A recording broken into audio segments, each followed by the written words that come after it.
नमस्कार. आज आपण ते रहस्य उलगडणार आहोत जे एका सामान्य खेळाडूला महान फलंदाज बनवतं. नक्की अशी कोणती कौशल्ये आहेत जे एका खेळाडूला इतरांपेक्षा वेगळं ठरवतात? चला जाणून घेऊया. तर मग एका चांगल्या फलंदाजामध्ये आणि विराट कोहली किंवा रोहित शर्मांसारख्या महान खेळाडूंमध्ये नेमका फरक असतो तरी काय? याचं उत्तर काही साध्या टिप्समध्ये नाहीये, तर ते दडलंय एका विचारपूर्वक तयार केलेल्या आराखड्यात. आणि आज आपण तोच आराखडा स्टेप बाय स्टेप समजून घेणार आहोत. कोणतीही मोठी खेळी असो, तिचा पाया हा नेहमीच मूलभूत गोष्टींवर म्हणजे बेसिक्सवरच रचलेला असतो. स्टॅन्स, ग्रिप आणि नजर हे ते 3 खांब आहेत ज्यावर फलंदाजीची अख्खी इमारत उभी राहते. चला तर मग हा पाया जरा जवळून पाहूया. मजबूत फलंदाजीसाठी 3 गोष्टी सगळ्यात महत्त्वाच्या आहेत. एक म्हणजे योग्य पकड, दुसरी म्हणजे संतुलित स्टान्स आणि तिसरं म्हणजे स्थिर डोकं. आणि ह्या तिन्ही गोष्टी इतक्या एकमेकांशी जोडलेल्या आहेत की एका गोष्टीत चूक झाली की त्याचा थेट परिणाम दुसऱ्यावर होतो. बघा, योग्य पकड नियंत्रण देते, संतुलित स्टान्समधनं शक्ती येते आणि स्थिर डोकं त्यातनं अचूकता येते. याचं उत्तम उदाहरण म्हणजे सचिन तेंडुलकर. त्यांचं जे बेसिक तंत्र होतं ना, ते इतकं परफेक्ट होतं की ते कुठल्याही परिस्थितीत कुठल्याही बॉलरसमोर सहज धावा काढू शकायचे. आणि याच मूलभूत गोष्टींवरच्या प्रभुत्वानं त्यांना मास्टर ब्लास्टर बनवलं. आता फलंदाजीचा एक गोल्डन रूल आहे, चेंडूवर लक्ष ठेवा. हो, ऐकायला खूप सोपं वाटतं नाही का? पण प्रेशरमध्ये असताना हेच तर सगळ्यात अवघड काम असतं. बॉलरच्या हातातून बॉल सुटल्या क्षणापासून ते थेट बॅटला लागेपर्यंत नजर फक्त आणि फक्त बॉलवर खिळलेली पाहिजे. बरं, मग नजर सुधारायची कशी? तर सगळ्यात महत्त्वाचं, कुठलाही शॉट आधीच ठरवून ठेवू नका.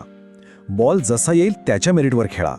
आणि हो, टेनिस बॉलने प्रॅक्टिस केली ना की डोळे आणि हातांचा समन्वय म्हणजे हँड आय कोऑर्डिनेशन जबरदस्त सुधारतं. आणि मग तुमचा जो रिॲक्शन टाइम आहे तो कमालीचा वाढतो. चला, पाया तर मजबूत झाला. आता बोलूया फलंदाजीच्या इंजिनबद्दल. आणि हे इंजिन दुसरं तिसरं काही नाही, तर ते आहे आपलं फुटवर्क आणि शॉट सिलेक्शन.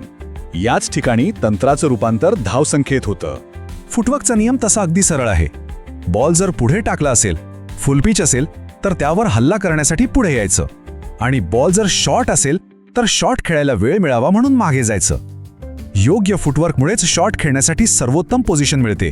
आणि फुटवर्क सुधारायचा असेल ना, तर शॅडो बॅटिंग हा सर्वोत्तम मार्ग आहे. अहो, जो रूटसारखे मोठे खेळाडू आजही याचा रोज सराव करतात. याने होतं काय की शरीराला योग्य हालचालींची एक सवयच लागून जाते आणि मग प्रत्यक्ष मॅचमध्ये ह्या हालचाली आपोआप होतात. फुटवर्क नंतर येतो पुढचा महत्त्वाचा टप्पा, तो म्हणजे शॉटची निवड. हे बघा, प्रत्येक बॉल बाउंड्री पार पाठवणं म्हणजे काही चांगली बॅटिंग नव्हे.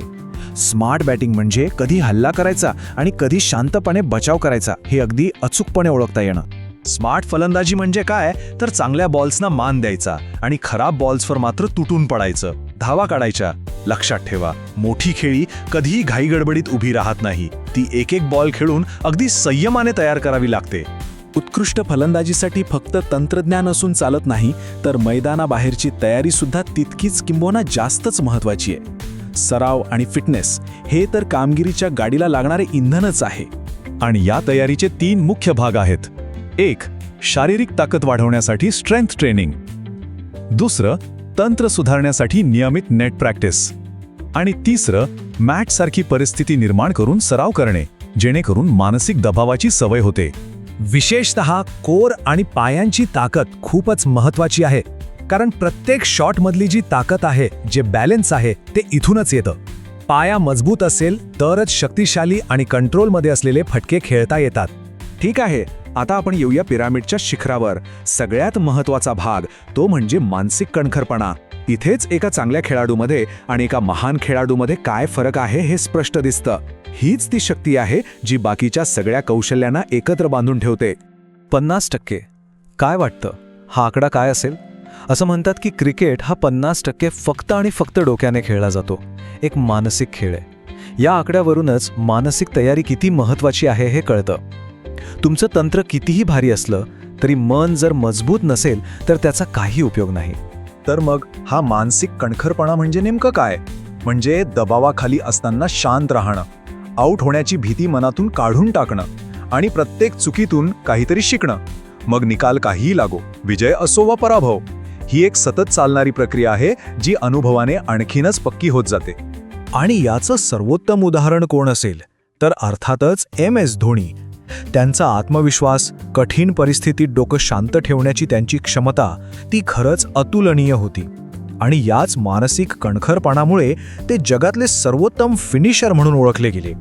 तर या सगळ्या गोष्टी जेव्हा एकत्र येतात तेव्हा सातत्यपूर्ण कामगिरीचा मार्ग अगदी स्पष्ट दिसू लागतो. ही जणू एक साखळी आहे जिथे प्रत्येक कडी तितकीच महत्त्वाची आहे आणि यातली एकही कडी कमकुवत असून चालणार नाही. हे सगळं एका पिरामिडसारखं आहे नाही का? बघा, सगळ्यात खाली मूलभूत गोष्टींचा भक्कम पाया, त्याच्यावर फुटवर्क आणि शॉट निवडीचं इंजिन, त्याला मिळतं सराव आणि फिटनेसचं इंधन, आणि सर्वात वर टोकावर आहे मानसिक कणखरपणाचं शिखर जे शेवटी यशाकडे घेऊन जातं. तंत्र शिकता येतं, सरावही करता येतो, पण खरं प्रभुत्व जे कला आहे ती कधी पूर्णपणे साधता येते का?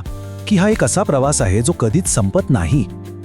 आणि कदाचित हाच न संपणारा प्रवास त्या महान खेळाडूंना इतरांपेक्षा वेगळं आणि खास बनवतो, नाही का? यावर विचार करायला हरकत नाही.